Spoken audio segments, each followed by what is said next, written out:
আমরা 3টে মনোনয়নপত্র পেয়েছি। 11 দলীয় ঐক্যের পক্ষে 2টো, আর বর্তমান যে সরকারি দল বিএনপির পক্ষ থেকে 1টা।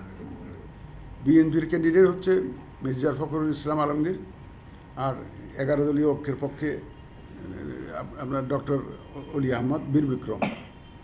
আপনারা জানেন, এটা আপনাদের মাধ্যমে সারা বিশ্ববাসী জানে। এখন বলতে গেলে এই যে কারা কারা ক্যান্ডিডেট হচ্ছে, এটা আপনারা মাধ্যমে এটা সবাই জানে। এটা 2জন ক্যান্ডিডেট পেয়েছে। এর মনোনয়নপত্র দাখিলের দিনের খবর বললাম। এটা তো স্ক্রুটিনি হলো 16 তারিখে। এখানে আমাদেরকে হেল্প করেছেন জাতীয় সংসদ সচিবালয়। ওই যে সিগনেচার একটু ভেরিফাই করা লাগে, তো যারা প্রস্তাবক এবং সমর্থক এদের সিগনেচারটা ভেরিফাই করা লাগে, যাচাই বাছাই করা লাগে। এইটা পার্লামেন্ট থেকে ওনারা যে রেজিস্টারে ওনারা শপথ নেওয়ার দিন যে রেজিস্টারে ওনারা স্বাক্ষর করেছেন, এমপি হিসাবে স্বাক্ষর করেছেন, সেই রেজিস্টারটা সহ নিয়ে আসছেন ওনারা। আমরা মিলিয়ে দেখেছি যে প্রস্তাবক এবং সমর্থকের সিগনেচার ঠিক আছে কিনা। এটা সব ঠিক আছে, কোনো অসুবিধা নেই।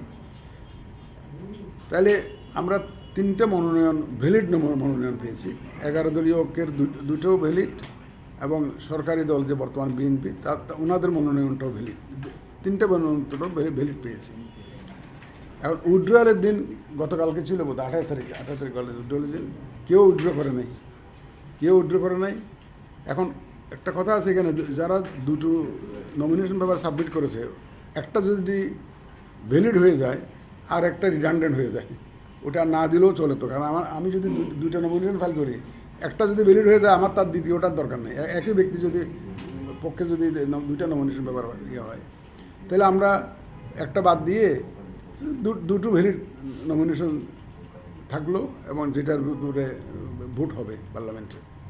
স্ক্রুটিনির সময় যদি কারো কোনো আপত্তি থাকে, এটার চূড়ান্ত সিদ্ধান্ত দিবেন নির্বাচনী কর্তা, মানে সিইসি।